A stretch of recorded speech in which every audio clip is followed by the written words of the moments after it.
All right, guys, let's talk about Spiderverse, or to be more specific, Across the Spiderverse, which is the new Spider-Man film that just came out. So first off, I want to say that this film, in the areas where the film is good, it is amazingly good. Like the animation is high tier, very easily. Like it's just beautiful looking. There's like a scene. I'm not gonna say what the scene is, but or I guess because spoiler warning ahead. So it's hard to describe it. But I just want you to see that scene for yourself.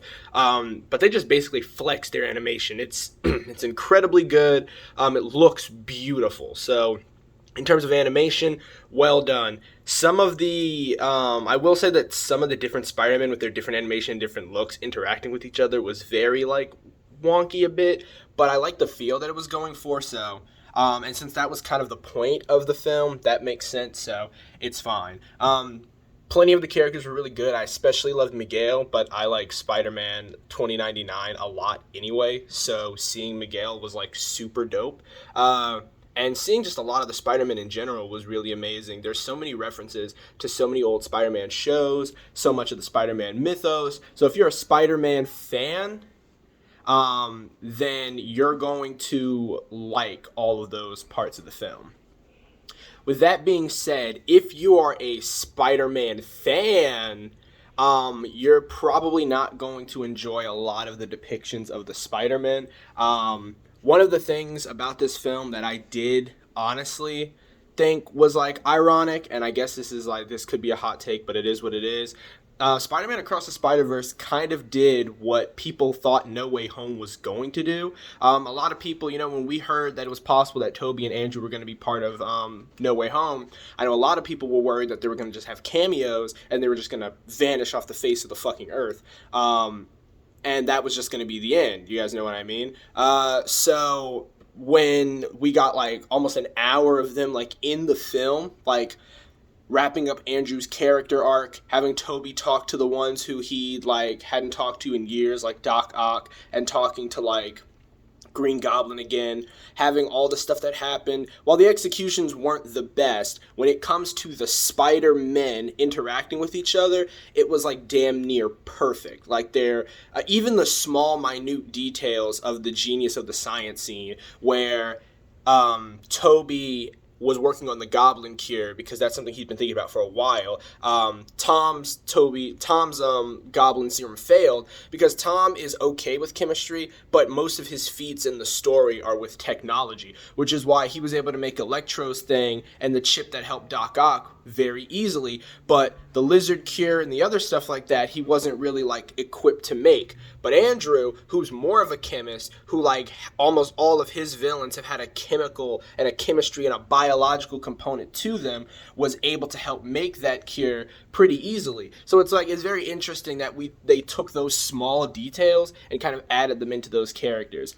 On the other hand, in Across the Spider-Verse, we hear about Spectacular Spider-Man.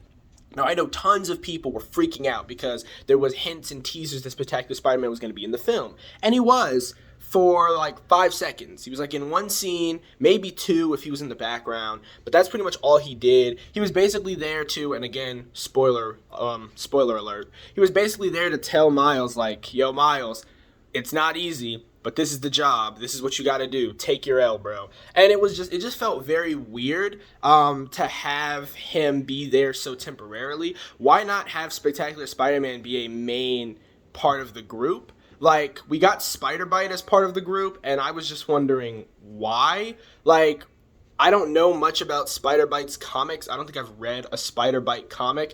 But just, like, why Spider-Byte joining over Spectacular Spider-Man? It just feels like more fans would have rather had Spectacular Spider-Man join. And, maybe I'm in the minority here, but I think I would have preferred ultimately Spectacular Spider-Man to have been a part of the group and been a lot more, like, consistent with the team.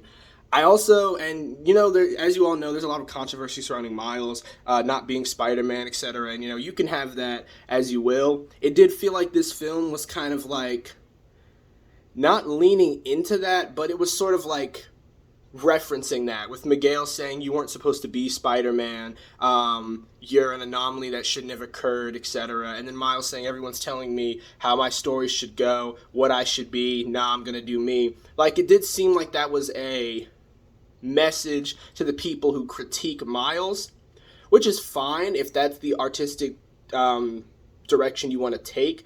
I just don't think we needed to make every other Spider-Man like in the wrong to do so. And I say all that because, and I could be wrong, so I'll bite my tongue if I'm wrong, but I feel like in the end Miles is going to save the universe and he's going to save his father, proving that Spider-Man can do both and proving every Spider-Man who didn't agree with him wrong. And I just don't really like the idea that Miles is like the best Spider-Man. Like, if you want to make Miles a Spider-Man, that's cool, but if he succeeds in the third film, that means that he succeeded as Spider-Man where every other Spider-Man failed, except for the Spider-Men and women who join him, who think that he's right and have sided with him.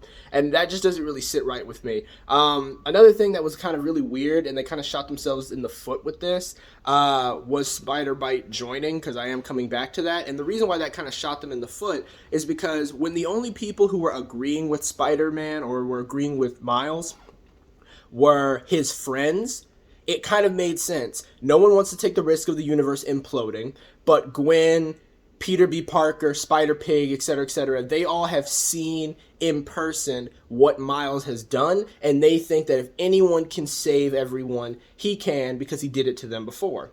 And Indian Spider-Man, because I forget his name and I don't want to butcher it, he saved his, like, girlfriend's father's life, so I can understand him wanting to join them as well. And I can understand Spider-Punk wanting to join them because he's anti-establishment, and they're going against the establishment of Spider people, so of course he would go against it. But when Spider-Byte sees him needing help and decides to help him at the risk of the universe, she has no personal attachment or stake to Miles, so it begs the question of, why don't other Spider-Men help a revolt? Like, when it was just his friends, you can get away with only his friends being willing to risk the universe. But when she is willing to risk the universe for him, it begs the question of, why him? What makes Miles so special that she would risk the universe for him? And if she's willing to risk the universe for him, why don't other Spider-Men speak out and risk the universe for him?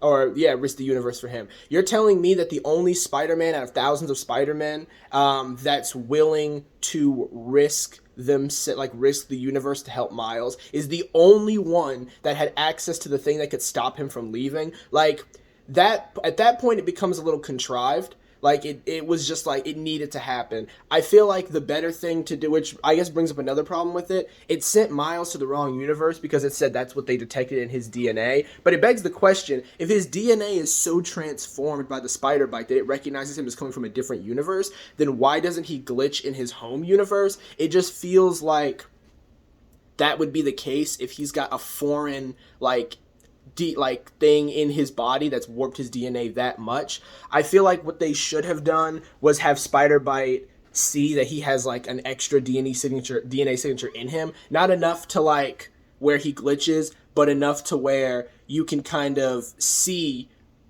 that he could go to another universe, or she could pick it up, it's faint. And so she sends him to another universe to protect him, but also to protect the universe. Because if she sends him to the wrong universe, Miguel won't be able to catch him and jail him, but he won't be able to screw up the universe. So it feels like a Spider-Man-esque compromise. Like, I'm not going to risk the universe, but I don't want you just jailed up your whole time until all this shit happens, forced to watch your father die. So I think that would have been like a better compromise. Other than that, most of it was pretty interesting. I think it was weird that Miles didn't really give a shit about Spot. Like, Spot basically tells him, you ruined my life, you did all this, and Miles doesn't really care. He's just kind of constantly laughing him off. And I get that Spot is a villain, not a major villain or like not a horrible criminal, because he hasn't killed anyone or done anything crazy. He was just like stealing. And I know that that's wrong, but like it's like you would think that a criminal who hasn't done like monstrous things like that would garner some sympathy from Miles, or Miles would at least feel kind of bad that he did this to him.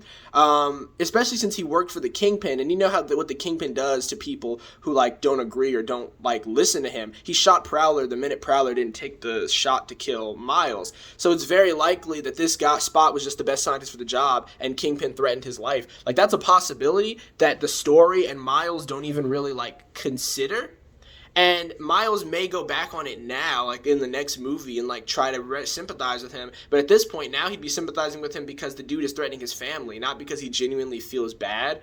So I don't know. I do like Spot as the villain. The voice acting, as always, was superb. I loved seeing all the different types of Spider-Man. I just wish we had gotten more of the Spider-Man and the Spider like people that we know kind of like cameoing and coming in. But that's my take. Let me know what you guys think and how you felt about the movie. I still personally really enjoyed it. I just think that the first movie is still better, but this one is still pretty good. So I would still definitely recommend going and seeing it. Other than that, that's all for now, and I'll talk to you guys later with some more movie stuff or writing stuff, whichever stuff I think about.